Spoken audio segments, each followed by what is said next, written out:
ధర్మార్జునుడు ప్రవేశిక, పాఠ్యభాగ వివరాలు, నేపథ్యం, కవి పరిచయంలో భాగంగా చామకూర వెంకట కవి గురించి మనం తెలుసుకున్నాం. పువ్వు గుర్తు ఉన్నటువంటి మొదటి పద్యం కూడా మనం పద్య పఠనం చేయడం, పద విభజన, ప్రతి పదానికి అర్థాన్ని, భావాన్ని కూడా మనం నేర్చుకున్నాం. కొన్ని కొత్త పదాలు నేర్చుకున్నాం, పదబంధాలు చూసాం, అంచానుప్రాస అలంకారం ఈ మొదటి పద్యంలో మనం చెప్పుకున్నాం. చేకానుప్రాస అలంకారం కూడా మనం చెప్పుకున్నాం. మేలు మేలు ఆపుర మేలు మేలు బలి పద్యంలో చేకానుప్రాస అలంకారాన్ని వాడిన విధానాన్ని మనం నేర్చుకున్నాం. ఈరోజు ఈ క్లాస్లో మనం రెండో పద్యంగా ఉన్న శేష పద్యాన్ని మనం ఇప్పుడు వివరణగా తెలుసుకోబోతున్నాం. అవలబోయిన వెంకట్ నాడు టెన్నడు లేదు, మొగము ముందరనంట మొదలలేదు, మనవి చెప్పిన చేయకునికి ఎన్నడు లేదు, కొదవుగా నడుపుట మొదలలేదు, చనవిచ్చి చౌక చేసినది ఎన్నడు లేదు, పదరి హెచ్చించుట మొదలలేదు, మెచ్చినచో కొంచెమిచ్చుటెన్నడు లేదు, మొకమెచ్చకపు మెచ్చు మొదలలేదు, మరియు తొల్లిటి రాజుల మహిమలెన్న, ఇతడే పో సార్వభౌముడు అప్రతిముడనగా, ప్రజల పాలించే సకల దిగ్భాసమాన, కీర్తి విసరుండు పాండవాగ్రేసరుండు. ఈ పద్యం కూడా మొదటి పద్యం ధర్మరాజు ఏ విధంగా పరిపాలిస్తున్నాడో చెప్పారు. ఈ రెండవ పద్యం కూడా ధర్మరాజు యొక్క గుణగణాలను వివరిస్తూ చెప్తున్నారు చామకూర వెంకట కవి గారు. ఇక్కడ ధర్మరాజు లక్షణాలు ఏంటంట, ఎవరైనా అవలపోయినా, అవలన్ ప్లస్ పోయినా, అవలన్ పోయినా పా బాగా మారుతుంది. ఇది సరళాదేశ సంధి. సరళాదేశ సంధి సూత్రం ఏంటి మనకి, ధృత ప్రకృతికం మీది పరుషాలకు. ధృత ప్రకృతికము అంటే మనకి నాకు కొమ్మిస్తే నువ్వు గాని, పొల్లు అక్షరంగా ఉన్న నకారం ఇన్నని అంటాం కదా, వీటిని ధృతాలు అంటారు. మొదటి పదం చివరక్షరం మనకు అలా కనిపించి, పొల్లు అక్షరంతో ఉన్న నకారం కానీ, నాకి కొమ్మిస్తే నువ్వు గాని మనకు కనిపించి, రెండో పదం మొదటి అక్షరాలు పరుషాలు. కచట తపాలలో ఉన్న ఏదైనా ఒక అక్షరం, కచట తపాలను పరుషాలు అంటాం. రెండో పదం మొదటి అక్షరం మనకి పరుషాల్లో ఉన్న అక్షరం ఉంటేనంట కలిపినప్పుడు అవి సరళాలుగా మారుతాయి. ఈ కచట తపాల్లో ఉన్న అక్షరాలు గజడ తపాలుగా మారుతాయి. ఇది మీరు గుర్తుపెట్టుకోవాలి. ధృత ప్రకృతికం మీది పరుషాలకు సరళాలు వస్తాయి. మరి ధృత ప్రకృతికాలు అంటే ఏంటి, పూచెను, చూచెన్, తినెను, తినెన్, ఉండెన్, ఇలా పొల్లక్షరం వస్తుంది. నాకి పూచెన్ ప్లస్ కలువలు, పూచెన్ గలువలు, కా అనేది గాగా మారడం. ఇలా ఇక్కడ అవలన్ ప్లస్ పోయిన, అవలన్ బోయిన, పా బాగా మారడం. ఇలా మీరు గుర్తుపెట్టుకోండి. సరళాదేశ సంధినే మనం ధృత ప్రకృతికి సంధి అని కూడా అంటూ ఉంటారు, గుర్తుపెట్టుకోండి. ఇక్కడ ఎవరైనా బయటికి వాళ్ళు వెళ్ళిపోయిన తర్వాత చెడుగా వాళ్ళ గురించి ఎప్పుడు మాట్లాడేవాడు కాదంట. మొగము ముందర, ముఖం యొక్క ఎదురుగా కూడా మాట్లాడేవాడు కాదు. అతనికి మొదటి నుంచి లేదు. ఎవరైనా మనవి చేసుకుంటే చెయ్యకుండా ఉండననేది ఎప్పుడూ లేదు. ఎవరైనా ఏదైనా పని చెయ్యమని వాళ్ళు వచ్చి అర్థించుకుంటే, బ్రతిమలాడుకుంటే, వచ్చి వాళ్ళ కష్టాన్ని చెప్పుకుంటే, నాకు కుదరదు నేను చెయ్యను అని ఎప్పుడు చెప్పేవాడు కాదంట. వాళ్ళ అవసరాలు ఏంటో తెలుసుకొని సంతోషంగా పంపించేవాడంట. కొరతగా ఇచ్చుట, ఎవరైనా ఏదైనా అడిగితే కొరతగా, కొదవగా అంటే కొరత అంటే కొంచెంగా ఇచ్చేసి కొసరు ఇచ్చి పంపడం ఎప్పుడూ లేదంట. చనువిచ్చి అంటే చనువు అంటే చనువివ్వడం అంటే ఏంటి, లీనియస్ అంటాం కదా, చనువిచ్చి చౌక చేసినది ఎన్నడూ లేదు. ఫస్ట్ చనువిచ్చేసి లీనియస్ ఇచ్చేసి తర్వాత చీప్గా చూడడం ఇలాంటివి ఎప్పుడూ లేదంట. చనువు ప్లస్ ఇచ్చి చనవిచ్చి పదరి హెచ్చించడం మొదలే లేదు. మెచ్చినచో కొంచెం ఇచ్చుట ఎన్నడూ లేదు. పొగడ్తలు చెప్పడం కానీ, ఎవరైనా ఇతను పొగిడితే వాళ్ళకి తిరిగి పొగిడించుకొని కొంతమంది కానుకలు ఇస్తూ ఉంటారు. అలా ఒకవేళ బాగా మెచ్చితే వాళ్ళకి ఇవ్వడం అనేది ఎప్పుడు ఉండేది కాదంట. మొకమెచ్చకపు మెచ్చు మొదలే లేదు. మొకమెచ్చకపు మాటలు అంటే ఏంటి? లేకపోయినా సరే ఉన్నట్టుగా. ఇచ్చకము అంటే ఏంటి? ముఖ ప్రీతి కొరకు కొంతమంది మాట్లాడుతూ ఉంటారు. ముఖము ప్లస్ ఇచ్చకపు, ముఖం ఇచ్చకపు, ముఖ ప్రీతి కోసం మాట్లాడుతూ ఉంటారు. అలా ఈయనకి ఎప్పుడు అలాంటి అలవాటు లేదంట. ఇక్కడ చూడండి, మరియు తొల్లిటి రాజుల మహిమలెన్నా. తే అని ఉంది, ఇది తేటగీతి. శేషపద్యం రూల్ ఏంటి మనం చాలా సార్లు చెప్పుకున్నాం. శేషపద్యానికి శేషపద్యం అయిన తర్వాత కింద తప్పకుండా ఆటవెలది తేటగీతి అనే పద్యాలు ఖచ్చితంగా రావాలి. శేషపద్యానికి ఏంటి? 6 ఇంద్రగణాలు 2 సూర్యగణాలతో ఏర్పడుతుంది శేషపద్యం. మళ్ళీ ఒకసారి గుర్తు తెచ్చుకోండి. 6 ఇంద్రగణాలు 2 సూర్యగణాలతో ఏర్పడుతుంది శేషపద్యం. శేషపద్యం కింద తప్పకుండా తేటగీతి కానీ ఆటవెలది కానీ కలిపి వస్తూ ఉంటుంది పద్యం. మరియు తొల్లిటి రాజులు, తొల్లిటి రాజులు, తొలివారైన రాజులు. విశేషణ పూర్వపద కర్మధారయ సమాసం. తొల్లిటి రాజుల మహిమలన్న ఇతడెపో సార్వభౌముడు అప్రతిముడు అనగా. ముందు పరిపాలించిన రాజులందరినీ ఒకవేళ గుర్తు చేసుకొని బాగా పరిశీలించి వాళ్ళ పరిపాలనను ధర్మరాజు యొక్క పరిపాలన కంపేర్ చేసి చూస్తేనంట ఇతడే సాటి లేని చక్రవర్తి. ఈ ధర్మరాజే అప్రతిముడు, సాటి లేని సార్వభౌముడు. సార్వభౌముడు అంటే చక్రవర్తి. అనగన్ సకల దిగ్భూసమాన కీర్తి వెసరుండు. అనడానికి తగినట్లుగా అన్ని దిక్కులు యందు ప్రకాశించుచున్న కీర్తి సమూహం. పాండవాగ్రేసరుండు. పాండవ ప్లస్ అగ్రేసరుండు, పాండవాగ్రేసరుండు. పాండురాజు జ్యేష్ఠ కుమారుడైన ధర్మరాజు అని ఇక్కడ సంబోధించడం జరిగింది. పాండవాగ్రేసరుండు అంటే ఎందుకన్నాడు? పాండురాజు యొక్క పెద్ద కుమారుడు అంటే జ్యేష్ఠ కుమారుడైన ఈ ధర్మరాజు ఇలాంటి మంచి లక్షణాలను కలిగినవాడు. ధర్మరాజు యొక్క లక్షణాలను రాయండి, ధర్మరాజు గురించి రాయండి, ధర్మరాజు పరిపాలన ఏ విధంగా ఉంది, ఏ రకంగా ప్రశ్న అడిగినప్పటికీ ఈ మొదటి పద్యం రెండో పద్యం ఇలా అన్ని కలిపి ధర్మరాజు గురించి వివరిస్తూ వస్తున్న లక్షణాలన్నీ మీరు రాస్తే సరిపోతుంది. మొదటి 4 పద్యాలు కూడా ధర్మరాజు యొక్క గుణగణాలను ఇక్కడ వివరించడం జరిగింది. ఇప్పుడు మనం 3వ పద్యం చూద్దాం. 3వ పద్యం కూడా శేషపద్యమే. ఎంత లెస్సగనున్న అంత వేడుకే కాని ప్రజల కల్మిక సూయ పడుటలేదు.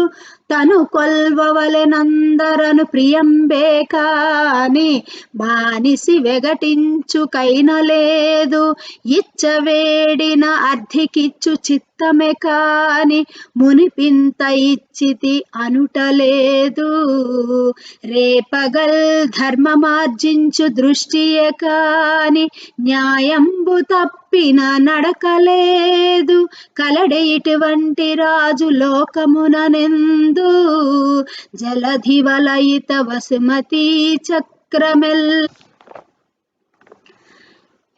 ఏలవలె శాశ్వతముగాగ ఈ ఘనుండే ఏలవలె అన్యులు అననానృపాలుండలరు. ఇక్కడ చూడండి, ఎంత లెస్సగా ఉన్నా అంత వేడుకే కాని ప్రజల కల్మికి అసూయ పడుట లేదు. తను కొల్వవలెను అందరను ప్రియంబే కాని బానిసి వెగటు ఇంచుకైనా లేదు. ఇచ్చ వేడినన్ అర్థికిచ్చు చిత్తమే కాని మునిపింత ఇచ్చి తిని అనుటలేదు. రేపగల్ వా దగ్గర పావస్తుంది. రేపగల్ ధర్మమార్జించు దృష్టియ కాని న్యాయంబు తప్పిన నడకలేదు. కలడే ఇటువంటి రాజు లోకమున ఎందు జలధి వలయిత వసుమతి చక్రము ఎల్లన్ ఏలవలే శాశ్వతముగా ఈ ఘనుండే. ఏల వలే అన్యులు అన ఆనృపాలుండలరు. అనన్ ఆనృపాలుండలరు. ఇలా పద విభజన చూసుకున్న తర్వాత ఇప్పుడు దీని భావాన్ని మనం చూసినట్లయితే ఎంత లెస్సగా ఉన్నాను. లెస్స అంటే బాగా, ఎంత బాగా ఉంటే ప్రజలు అంత వేడుకే కాని, వేడుక అంటే సంతోషం, అంత సంతోషమే అతనికి. ప్రజల కల్మికి అసూయ పడుట లేదు. కలిమి అంటే సంపద. ప్రజలు బాగా ప్రాస్పరస్ అవుతూ ఉన్నప్పుడు వాళ్ళ కలిమి అంటే వాళ్ళ సంపద పెరుగుతూ ఉన్నప్పుడు అసూయ అనేది చెందేవాడు కాదంట. తనునందరూ కొల్వవలెనను ప్రియమే కాని, తనను అందరూ కొలవాలి అనే ప్రీతే కాని మనిషి వెగటు ఇంచుకైనా లేదు. మనిషిని అసహ్యించుకునేటు కొంచెం కూడా ఉండేది కాదు. వెగటు అంటే ఏంటి? అసహ్యించుకోవడం. ఇచ్చవేడినన్ అర్థికిన్ ఇచ్చు, అర్థికిన్ ప్లస్ ఇచ్చు, కోరినంత వేడుకున్న యాచకునికి ఇచ్చే చిత్తమే మనసే. చిత్తము అంటే మనసు, మనసే కాని మునిపింత ఇచ్చితినని అనుటలేదు. మునుపు అంటే బిఫోర్, ఇంతకు ముందు నీకు అంత ఇచ్చాను కదా మళ్ళీ ఎందుకు అడుగుతున్నావు అని విసుక్కోవడం ఎప్పుడు అతనికి లేదు. ఎవరు ఏ అవసరాలతో అడిగినా ఇస్తూనే ఉండేవాడు. రేపగల్ ధర్మమును ఆర్జించు దృష్టియే కానీ, రేపగల్ అంటే రాత్రి పగలు అంటే 24 hours కూడా. ఆర్జించడం అంటే సంపాదించడం. దాన ధర్మాలు చేస్తూ పుణ్యాన్ని సంపాదించుకోవాలనే ధ్యాసే కానీ నేను సంపదను సంపాదించుకోవాలి, ప్రజలను మోసం చేయాలనే మనసు ఎప్పుడూ ధర్మరాజుకి లేదు. ఎంత మంచి పరిపాలన అందిస్తున్నాడో చూడండి. నాయకుడు అనేవాడు ఎలాంటి లక్షణాలను కలిగి ఉండాలి అనేది ధర్మరాజును చూస్తే మనకు అర్థమవుతుంది. అంటే ప్రజలు సంపదలతో తులతూగుతూ అభివృద్ధి పొందుతూ ఉంటే చాలా సంతోషపడిపోతూ ఉండడం, ఎవరో ఏది అడిగినా సరే వాళ్ళ అవసరాలు తీర్చడం, ఇంతకు ముందే కదా ఇచ్చానని విసుక్కోకుండా ఎన్నిసార్లు అడిగినా సరే ఇస్తూనే ఉండడం, రాత్రి పగలు పుణ్యాన్ని నేను ఎలా సంపాదించుకోవాలన్న ఆలోచనే కానీ ధనాన్ని సంపాదించుకోవాలనే ఆశ ఇంత కూడా అతనికి లేదు. న్యాయంబు తప్పిన నడక లేదు. న్యాయాన్ని అతిక్రమించే నడవడి ప్రవర్తన అనేది ఆయనకి ఎప్పుడూ లేదు. ఎప్పుడు అన్యాయం చేయడం అతనికి తెలియదు. ఎప్పుడు సత్ప్రవర్తన కలిగి నడుచుకునేవాడు. ఇటువంటి రాజు రాజలోకమున ఎందున్ కలడే. ఇలాంటి రాజు రాజ సమూహములో ఎక్కడైనా ఉన్నాడా? జలధి వలయిత, జలధి అంటే సముద్రం, మీరు గుర్తుపెట్టుకోవాలి. వలయిత సముద్రంతో చుట్టుకున్న, ఎల్లన్ సమగ్రమైన వసుమతీ చక్రం, వసుమతీ చక్రం అంటే భూమండలం అంతా. ఈ ఘనుండు శాశ్వతముగా ఏలవలే. ఈ మహాత్ముడే శాశ్వతంగా పరిపాలించాలి. అన్యులంటే ఇతరులు ఎందుకు?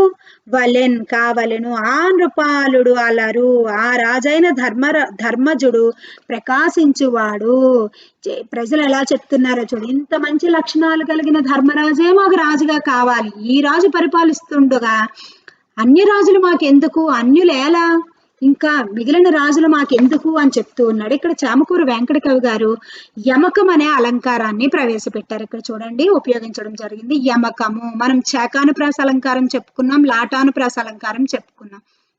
జంట పదాలు పక్క పక్కనే వచ్చి అర్థంలో తేడా ఉంటే, భేదం ఉంటే అది శాకానుప్రాస అని చెప్పుకున్నాం. జంట పదాలు పక్క పక్కనే వచ్చి తాత్పర్యం అంటే భావంలో కనుక భేదం ఉంటే అది లాటానుప్రాస అలంకారం అని చెప్పుకున్నాం. ఇక్కడ చూడండి, పదాలు తిరిగి వస్తాయి, అర్ధభేదంతో తిరిగి వస్తాయి. శాఖనైతే అర్ధభేదంతో పక్క పక్కనే వస్తాయి. మీరు అదొక్కటి గుర్తుపెట్టుకోండి. యమకము, యమకాలంకారం అంట. పదాలు వచ్చిన పదమే మళ్ళీ ఎక్కడో దగ్గర తిరిగి వస్తుంది, కానీ దాని అర్థంలో వేరే భావం ఉంటుంది, అర్థం వేరుగా ఉంటుంది. ఇక్కడ చూడండి, ఈ పద్యంలో మనకి ఎక్కడ వాడాడో చూద్దాం. మూడవ లైన్ మనం చూసినట్టయితే, ఏలవలే శాశ్వతముగాగా ఈ ఘనుండే. ఏలవలే అన్యులు. ఇక్కడ చూడండి, ఏలవలే రెండు పదాలు మనం చూస్తే ఏలవలే ఉంది. మూడవ లైను 4వ లైను మీరు చూస్తే. కానీ మొదటిగా ప్రయోగించిన ఏలవలే అంటే ఏంటి? ఇతడే శాశ్వతంగా మాకు పరిపాలించాలి.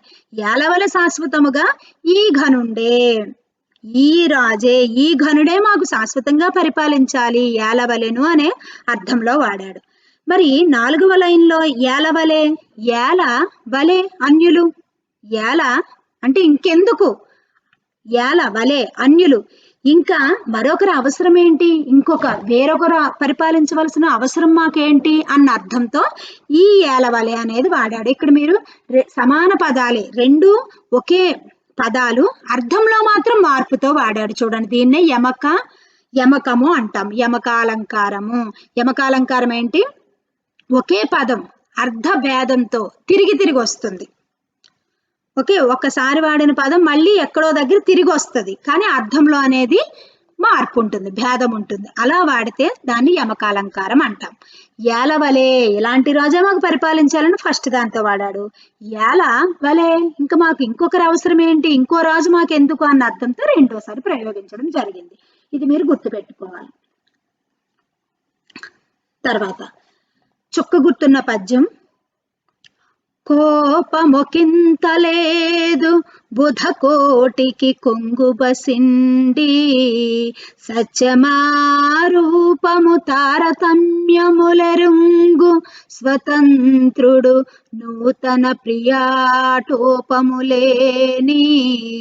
నిశ్చలుడిటుల్, కృతలక్షణుడై చలంగా గాద్వాపరలక్షణుండనగవచ్చనకో అల ధర్మనందను.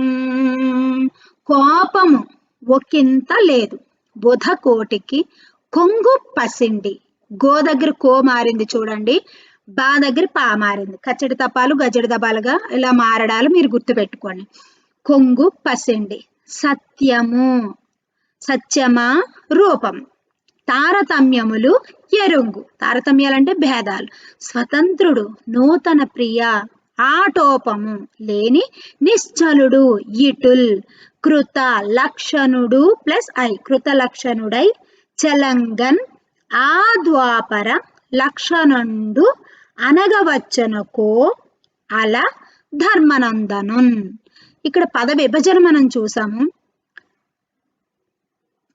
దీని యొక్క అర్థాలు మనం చూసుకుంటే చూడండి, కోపం కొంచెం కూడా అతనికి లేదంట. ధర్మరాజుకి ఏంటి కోపము కొంచెం కూడా అతనికి ఉండదంట. ఈ యొక్క పద్యం చూడండి, ఇది కూడా ధర్మరాజు యొక్క లక్షణాలనే మనకి తెలియజేస్తూ ఉంది. ధర్మరాజుకి కోపం కొంచెం కూడా లేదు. ధర్మరాజు స్వభావాలు మనం ఎంతవరకు చూసాము. ఇక్కడ కోపము ఒక ప్లస్ ఇంత కొంచెం కూడా ఇతనికి ఉండదు. బుధకోటికి కొంగు పసిండి. బుధుడు అంటే పండితుడు, మీకు తెలుసు ఆల్రెడీ. కోటికిన్ అంటే ఇక్కడ సమూహానికి, పండితుల సమూహానికి కొంగు పసిండి. కొంగున మూట కట్టిన బంగారం, కొంగున మూట కట్టుకున్న బంగారం. చూడండి చాలా మంది గ్రామాల్లో మనం చూసినట్లయితే డబ్బులు గాని బంగారం గాని కొంగుకి ముడి వేసుకొని ఉంచుకుంటారు. అంటే ఏంటి, వాళ్ళతోనే ఉంటది అది. వాళ్ళు ఎక్కడికి వెళితే అక్కడే వాళ్ళతోనే ఉంటుంది.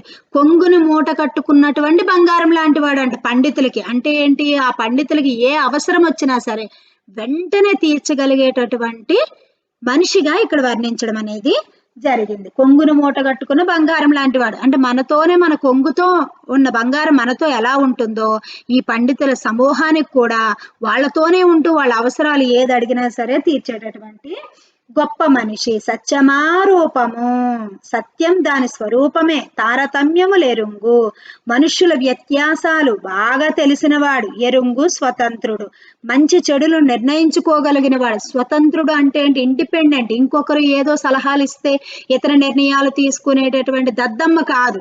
ఇతని నిర్ణయాలు ఈయనే చక్కగా, ఇతని నిర్ణయాలు ఈయన తీసుకోనగలిగినటువంటి జ్ఞానాన్ని కలిగిన వాడు.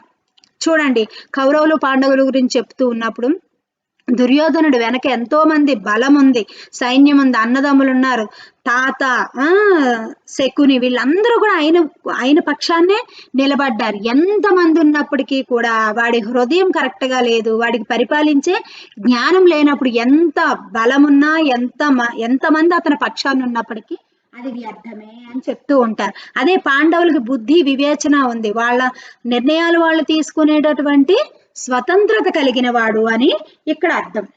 నూతన ప్రియాటోపము లేని నిశ్చలుడు, కొత్త విషయాల పట్ల ఆసక్తి కలవాడు, గర్వము తొందరపాటు లేనటువంటి స్థిర స్వభావము కలవాడు. నిశ్చలుడు అంటే స్థిరమైన వాడు. ఇటుల్ ఈ విధంగా కృతలక్షణుడు ప్లస్ ఐ కృతలక్షణుండై కృతయుగ లక్షణాలు కలిగిన వాడుగా చలంగగన్ ప్రవర్తిస్తుండగా అలా ధర్మనందను యమధర్మరాజు పుత్రుడైన ధర్మరాజు.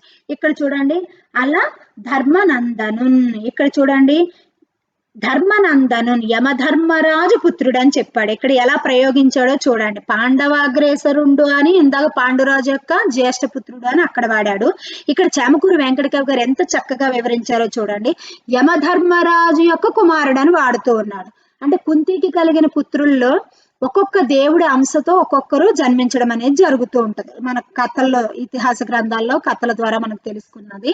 అంటే సూర్యుడి వల్ల కర్ణుడని, ఇంద్రుడి వల్ల అర్జునుడని, యమధర్మరాజు అంశతో ధర్మరాజు జన్మించాడు కాబట్టి ఆ రకంగా యమధర్మరాజు కుమారుడని ఇక్కడ వర్ణించడం జరిగింది. చూడండి, ద్వాపర లక్షణుడు, ద్వాపర యుగ లక్షణాలు కలవాడని అనగవచ్చునొకో, అనగవచ్చును ప్లస్ ఒక్కో, అనవచ్చున అనకూడదు, కృత లక్షణుడని అనాలి అని చెప్తున్నాడు. మామూలుగా కృత లక్షణుడు అంటే మనకి త్రేతాయుగం, ద్వాపర యుగం, కలియుగం, కృతయుగం అని 4 యుగాలుగా వివరించడం జరిగింది హిందువుల ప్రకారం. అలా కాకుండా మామూలుగా కృత లక్షణుడు అంటే వేరొక అర్థం. కృత లక్షణుడు అంటే ఏంటి?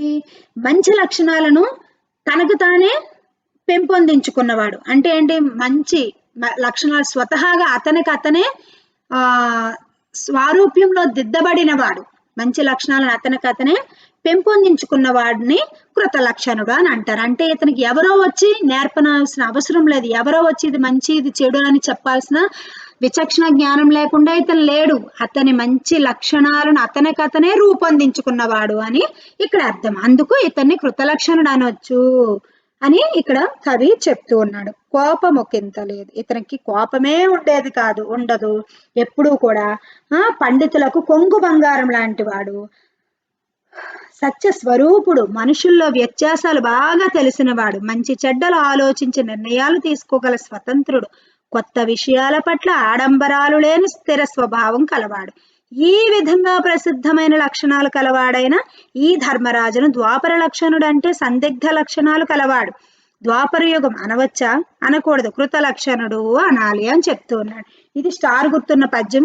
ఖచ్చితంగా ఈ పద్యం రాయడం, ప్రతిపదార్థం రాయడం, భావం రాయడం కూడా విద్యార్థులు నేర్చుకోవాల్సిన అవసరం ఉంది. కాబట్టి జాగ్రత్తగా ఈ పద్యాన్ని నేర్చుకోండి. ఇంతవరకు ధర్మరాజు యొక్క స్వభావాలు, ధర్మరాజు ఏ విధంగా పరిపాలించేవాడో ధర్మరాజు గురించి వివరించడం అనేది జరిగింది. ఈ మొదటి 4 పద్యాలు కూడా ధర్మరాజు లక్షణాలను వివరించడం జరిగింది. ఇప్పుడు ఈ యొక్క 5వ పద్యం చూద్దాం. ఇది కంద పద్యం.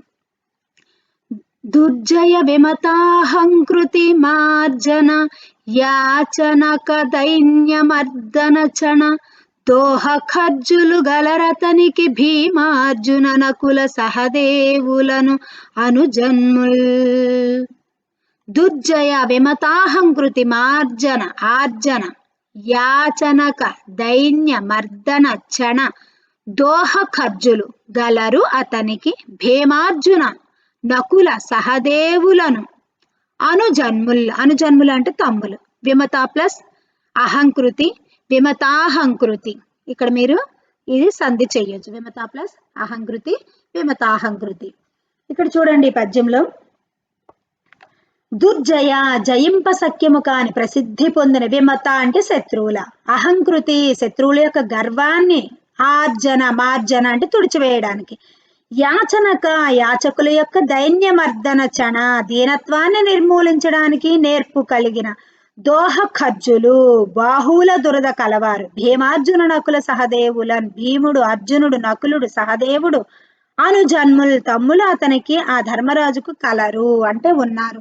ఇంతవరకు 4 పద్యాలు ధర్మరాజు గురించి చెప్పారు. ఈ యొక్క 5వ పద్యంలో అతనికి 5 పాండవుల 5గురిలో 4 అన్నదమ్ములు ఇంకా ఉన్నారు అని చెప్తున్నారు. వాళ్ళు ఎవరు? అర్జునుడు, భీముడు, అర్జునుడు, నకులుడు, సహదేవులనే ఇంకా ఈ అన్నదమ్ములు ఇతనికి ఉన్నారు. వాళ్ళు ఎలాంటి వాళ్ళంట? శత్రువుల ఆ ధర్మరాజు యొక్క 4 తమ్ములు కూడా ఎప్పుడు వాటమని ఎరుగని వారు, వాటమనేది వాళ్ళకి తెలియదు, అలా ప్రసిద్ధి చెందారు. శత్రువులను ఓడించడానికి యాచకుల దీనత్వం, ఎవరైనా ఏదైనా అడిగితే వాళ్ళ దీనత్వాన్ని పోగొట్టడానికి ఎల్లప్పుడూ ఉత్సాహం, ఆసక్తి కలిగి ఉంటారంట. ఈ 4 సోదరులు చాలా పరాక్రమం కలిగిన వారంట, భుజ పరాక్రమాలు కలిగిన వారు. ఎవరు ఏది అడిగినా సరే దానం చెయ్యాలి అనే ఆసక్తి కలిగి ఉన్నవాళ్ళు, శత్రువులను జయించేవాళ్ళు. ఈ తమ్ముళ్ళు కూడా ఇలాంటి యుద్ధ నైపుణ్యం కలిగిన వారు, దానం చేసే గుణం పట్ల ఆసక్తి కలిగిన వారు. చూడండి, అంటే పాండవుల గుణగణాలు అడిగినప్పుడు ధర్మరాజువి, అర్జునుడివి, ఈ అన్నదమ్ములవి మొత్తం కలిపి రాయాలి. ధర్మరాజు యొక్క లక్షణాలు అడిగినప్పుడు మొదటి 4 పద్యాల్లోంచి మీరు రాయాల్సి ఉంటుంది. నెక్స్ట్, పంచామర తరులో హరి పంచాయుధములో గిరీసు పంచాస్యములో అంచున్ సకల జనంబులు ఎంచన్ పాండవులు వెలసిరేవురు ఘనులై. పంచ ప్లస్ అమర పంచామర తరులో, తరువు అంటే చెట్టు. పంచామర తరులో అంటే 5 రకాల చెట్లు ఉన్నాయి. అవేంటి, కోరిన కోరికలు తీరుస్తూ ఉంటారని ఈ చెట్లకు పంచామర తరులు అంటే 5 రకాల చెట్లను చెప్తూ ఉంటారు. ఒకటి మందారం, హరిచందనం, కల్పవృక్షం, సంతానం, పారిజాతం. ఈ యొక్క 5 రకాల చెట్లను కలిపి పంచామర తరులో. హరి పంచాయుధములో, హరి యొక్క పంచ ఆయుధములో, ఆయన విష్ణువు, హరి అంటే విష్ణువు, ఆయన ధరించిన పంచ ఆయుధములు 5 ఆయుధములు ఆయన చేతుల్లో ధరిస్తాడు. అవేంటి, సుదర్శన చక్రం, శంఖం, గద, నందక అంటే ఖడ్గం, విల్లు, శారంగం. ఈ యొక్క 5 ఆయుధాలను ధరిస్తాడు. వీళ్ళు ఏంటంటే హరి పంచాయుధములో అంటే ఆయన యొక్క ఆయుధాలు, లేదంటే 5 వృక్షాలు. గిరీసు పంచాస్యములో, గిరీసు పంచ ఆస్యములు, ఆస్యము అంటే ముఖం. గిరి ప్లస్ ఈసు, గిరీసు సవర్ణ దీర్ఘ సంధి. గిరీసు అంటే ఇక్కడ ఎవరు, శివుడు. ఆ శివుని యొక్క పంచముఖాలు. అంచున్ సకల జనంబులు, ఎంచన్ పాండవులు వెలసిరి ఏవురు ఘనులై. ఏవురు అంటే 5గురు, ఏవురు అంటే 5గురు. వీళ్ళని ఈ పంచ ప్లస్ పంచామర 5 దేవలోక వృక్షాలు, విష్ణువు యొక్క 5 ఆయుధాలు, పరమేశ్వరుని 5 ముఖాలు అన్నట్లుగా ప్రజలందరూ పొగిడే విధంగా వాళ్ళ యొక్క గుణాల చేత గొప్ప వాళ్లే ప్రకాశిస్తున్నారంట. అంటే ఏంటి, వీళ్ళు యుద్ధంలో నైపుణ్యం కలిగిన వాళ్ళు కాబట్టి విష్ణువు యొక్క 5 ఆయుధాలతో పోల్చారు. దానం చేసే మంచి లక్షణాలు కలిగిన వారు కాబట్టి పంచామర తరులాని పోల్చారు. ఇలా ప్రజలంతా కూడా ఈ పాండవులని ఘనులుగా పొగుడుతూ ఉన్నారంట. నెక్స్ట్, ఒరిమయు భక్తియున్నెనరు ఓర్పు కనంబడ పెద్ద పిన్నయం తరువులరింగి మాట జవదాటకె చెయ్యుల వేరులేక ఒండొరుల మనమ్ములో మెలగుచుండిరి పాండు కుమారులెంత నేర్పరులిల ఇలన్ అన్నదమ్ముల సరాగము వారలదేసుమీ అనన్. ఒరిమయు భక్తియున్ ఎనరు ఓర్పు కనంబడ పెద్ద పిన్న అంతరువులు ఎరింగి, అంతరాలు అంటే వాళ్ళ మధ్య తేడాలు ఎరిగి, మాట జవదాటకే చెయ్యుల వేరులేక ఒండొరుల మనమ్ములో మెలగుచుండిరి పాండు కుమారులు ఎంత నేర్పరులు ఇలన్ అన్నదమ్ముల సరాగము వారలదే సుమి అనన్. ఈ వీళ్ళు ఏ విధంగా ప్రవర్తిస్తున్నారంటే, ఒరిమయు అంటే స్నేహభావము, భక్తియున్ ఒరిమయు భక్తియున్ స్నేహభావము, భక్తియు ఎనరు ఓర్పు ప్రేమ సహనము, ఎనరు అంటే ప్రేమ, కనబడ కనిపించే విధంగా, పెద్ద చిన్న అంతరువులు ఎరిగి, పెద్ద చిన్న అనే వ్యత్యాసాలు తెలుసుకొని, అంతరాలు అంటే వ్యత్యాసాలు డిఫరెన్సెస్, మాట జవదాటగా చెయ్యుల వేరు లేక ఒకరి మాటను ఒకరు మేరకుండా చేసే పనులయందు భేదభావం లేకుండా ఒండొరుల మనంబులోన్ మెలుగుచుండిరి ఒకరితో మరొకరి మనసులో నడుచుకుంటూ ఉన్నారు. పాండు కుమారులెంత నేర్పరులు ఇలాన్ పాండవులు ఎంతటి నేర్పరితనం కలవారు. ఇలాన్ భూమిపై అన్నదమ్ముల యొక్క అనురాగము అంటే ప్రేమ, సరాగము అంటే ప్రేమ, అనన్ వారిదే సుమా వారలదే సుమా అనన్ అన్నట్లుగా మెలగుచుండిరి ప్రవర్తిస్తున్నారంట. అంటే అన్నదమ్ములు ఒకరి ఎడల ఒకరు భక్తిభావం, ప్రేమ, ఐక్యత, ఏక మనస్సు కలిగి ఒకరినొకరు గౌరవించుకుంటూ ఒకరిని ఒకరు ప్రేమించుకుంటూ అన్నదమ్ములంటే ఇలా ఉండాలి సుమా అని అందరూ తెలుసుకునే విధంగా వాళ్ళు ప్రవర్తిస్తూ ఉన్నారంట. అంటే ఈ పద్యం కూడా పాండవుల యొక్క లక్షణాల గురించే తెలియచేస్తూ ఉంది. అన్నల పట్ల దమ్ముల ఎడాటమునన్ సముడంచు ఎన్నగానెన్నిక గన్నమేటి ఎదురెక్కడలేక నృపాల కోటిలో వన్నెయు వాసియున్ కలిగి వర్తిలు పౌరుషశాలి సాత్వికుల్ తన్నును తింపగా తనరు ధార్మికుడర్జునుడొప్పునెంతయున్. అన్నల పట్ల తమ్ముల ఎడాటమునన్ సముడంచు ఎన్నగా ఎన్నిక కన్నమేటి ఎదురెక్కడ లేక, ఎదురు ప్లస్ ఎక్కడ, ఎదురెక్కడ లేక నృపాల కోటిలో వన్నెయు వాసియున్ కలిగి వర్తిలు పౌరుషశాలి సాత్వికుల్ తన్ను నుతింపగా తనరు ధార్మికుడు అర్జునుడు ఒప్పున్ ఎంతయును. ఇక్కడ చూడండి, ఈ పద్యం అర్జునుడి గురించి చెప్తూ ఉంది. మొదటి 4 పద్యాలు ధర్మరాజు గురించి, తర్వాత 2 పద్యాలు పాండవుల గురించి, తర్వాత ఈ చివరి 3 పద్యాలు అర్జునుడి యొక్క గుణగణాల గురించి తెలియచేస్తూ చామకూర వెంకట కవి గారి పాఠాన్ని రచించారు. కాబట్టి ధర్మరాజు అర్జునుడి గురించి రచించాడు కాబట్టి ఎక్కువగా ధర్మార్జునుడు అని పేరు ఈ పాఠానికి సరి అయినదని మనం చెప్పొచ్చు. చూడండి, అన్నల పట్ల తమ్ములు ఎడాటమునన్, అన్నల యందును తమ్ముల యందును సముడు అంచు ఎన్నగా సమానమైన భావాలు కలవాడని అంటూ సముడంచు ఎన్నగా మెచ్చుకునే విధంగా ఎన్నికన్ కన్న మేటి పేరు పొందిన మేటి అంటే ఘనుడు.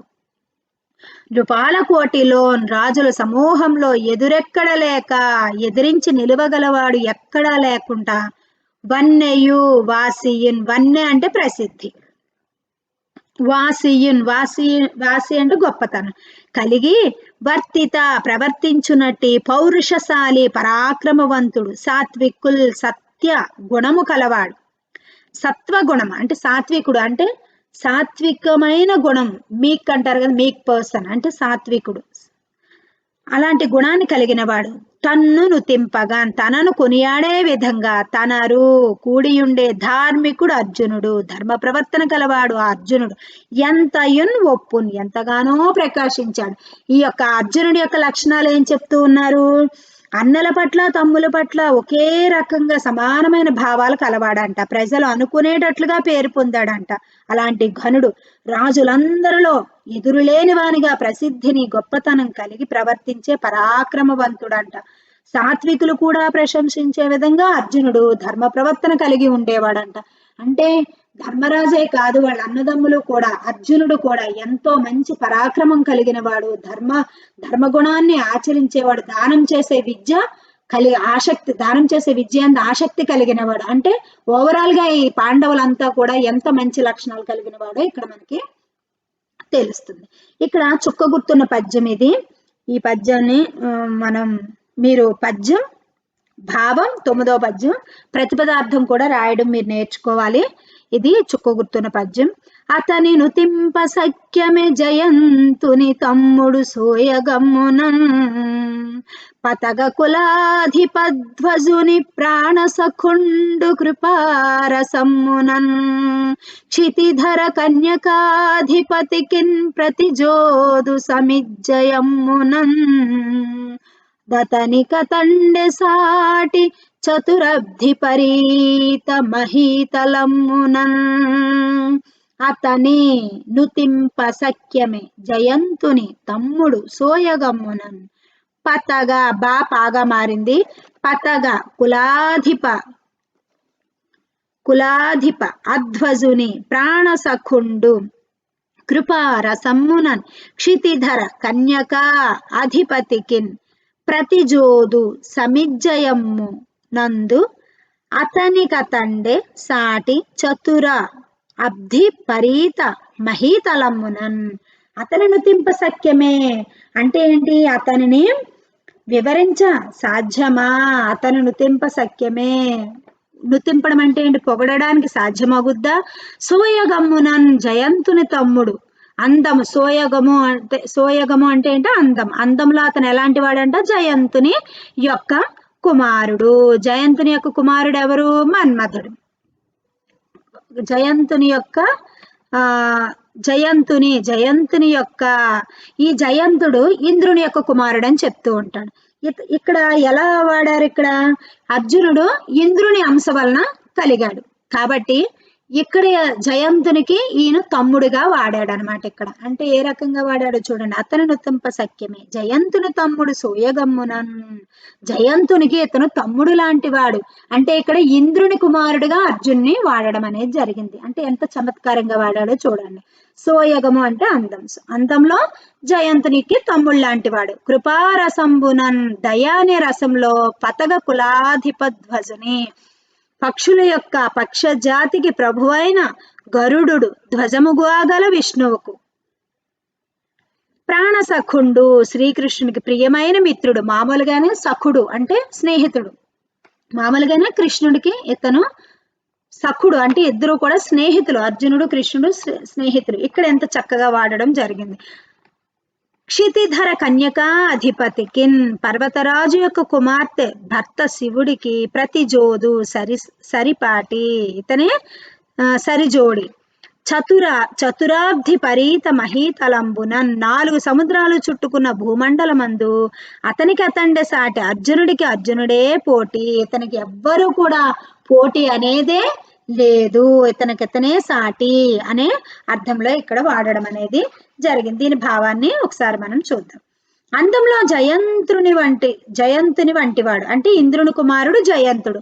మామూలుగా చూసుకుంటే కుంతికి ఇంద్రుని అంశ వల్ల కలిగిన వాడు అర్జునుడు, అందుకు జయంతునికి తమ్ముడు లాంటి వాడని పోల్చడం జరిగింది. దయా స్వభావంలో గరుడ ధ్వజుడైన విష్ణువుకు అంటే కృష్ణునికి ప్రాణమిత్రుడు, పర్వతరాజపుత్రిక పార్వతికి భర్త అయిన శివునికి యుద్ధ విజయాల్లో పోటీ పడే వీరుడు. 4 సముద్రాలలో ఆవరించిన ఈ భూమండలంలో అతనే సాటి, మరి ఇంకెవ్వరూ సాటి కాదు. అటువంటి అర్జునుడిని పొగడడం సాధ్యమా? మనకి సాధ్యం కాదు అని ఇక్కడ వాడడం జరిగింది. చూడండి, ఇక్కడ పక్షి జాతికి ప్రభు అయిన గరుడు ధ్వజముగా గలగ విష్ణువు, తర్వాత శ్రీకృష్ణుడికి ఇతను సఖుడు. ఆ విధంగా ఇతను చమత్కారంగా ఎంతో చక్కగా వివరించడం అనేది జరిగింది. చివరిగా 10వ పద్యం. పారజూచిన బరసేన పారజూచు వింటి కొరిగిన రిపురాజి వింటి కొరుగు, వేయునేటికి అలపాండవేయు సాటి, వీరుడిలలేడు ప్రతి రఘువీరుడొకడు. వీరుడు ప్లస్ ఒకడే, వీరుడొకడే. ఇక్కడ పార చూచిన తేరిపార చూస్తేనంట పరసేన పారని శత్రువుల యొక్క సేన పారిపోవడానికి ప్రయత్నిస్తుందంట. ఈయన ఒక్కసారి కళ్ళతో ఎలా వాళ్ళని సూక్ష్మంగా గమనిస్తే అతని చూపుకి భయపడి శత్రువులు పారిపోతారంట. అంటే అంత తేజస్సు, అంత కాన్ఫిడెన్స్ ఆయన ఫేస్ లో. వింటిని ఒరిగినన్, విల్లుని ఎత్తి పట్టుకోవడానికి వంగినంత మాత్రాన రిపురాజు వింటికి శత్రువుల యొక్క సమూహం ఆకాశం వైపు వెళ్తుంది. వింటికి ఒరుగున్, వింటికి వరగన్, ఆకాశం వైపు వెళ్ళిపోతుందంట. రిపురాజి శత్రువుల యొక్క సమూహం, రిపులు అంటే శత్రువులు. వేయున్, వేయి మాటలేటికి, వేయునేటికి, వేయి మాటలు ఎందుకు? అలా పాండవేయు సాటి వీరుడు ఎలన్లేడు ప్రతి రఘువీరుడు ఒకడే. అటువంటి అర్జునుడితో సమానమైన పరాక్రమవంతుడు ఈ లోకంలో లేడు. అతనికి సాటి అయిన వాడు ఎవరు? రామచంద్రుడు ఒక్కడే అతనికి సాటి అని ఈ చేమకూర వెంకట సభ ఎంతో చక్కగా అర్జునుడి గురించి, ధర్మరాజు గురించి, పాండవుల గురించి, వాళ్ళ లక్షణాలు, దానం చేసే స్వభావం, వాళ్ళ పరాక్రమం, రాజ్యాన్ని పరిపాలించేటటువంటి విధానం, ఒక నాయకుడికి ఉండవలసిన లక్షణాలు ఏ విధంగా ఉండాలో విద్యార్థులు తెలుసుకోవడానికి ధర్మరాజు యొక్క పరిపాలనా విధానాన్ని ఈ పాఠంలో పరిచయం చేయడం జరిగింది. మరి ఈ పాఠం వల్ల విద్యార్థులు నేర్చుకున్న సామర్థ్యాలు ఏంటి? ఒక నాయకుడికి ఉండవలసిన నాయకత్వపు లక్షణాలు, ఒక రాజు ఏ విధంగా పరిపాలించాడు, ఏ విధంగా పరిపాలిస్తే ఆ రాజ్యం సుభిక్షంగా ఉంటుంది, ప్రజలు సంతోషంగా ఉంటారో ఈ పాఠాన్ని బట్టి విద్యార్థులు నేర్చుకోవడం జరిగింది. నాయకులు అనే వాళ్ళు ఎలా ఉండాలో మనం తెలుసుకోవడానికి ఈ పాఠంలోని పద్యాల ద్వారా చేమకూర వెంకట కవి ఏ విధంగా వివరించాడో, అతని ప్రతిపద్య చమత్కారం గురించి మనం తెలుసుకున్నాం. స్టార్ గుర్తున్న పద్యాలను తప్పు లేకుండా రాయడం, పాదభంగం లేకుండా రాయడం, ప్రతి పదం విభజన చేయడం, ప్రతిపదార్థం, భావం సొంత మాటల్లో రాయడం మీరు బాగా అభ్యాసం చేయండి. తర్వాత వ్యాకరణ అంశాలు,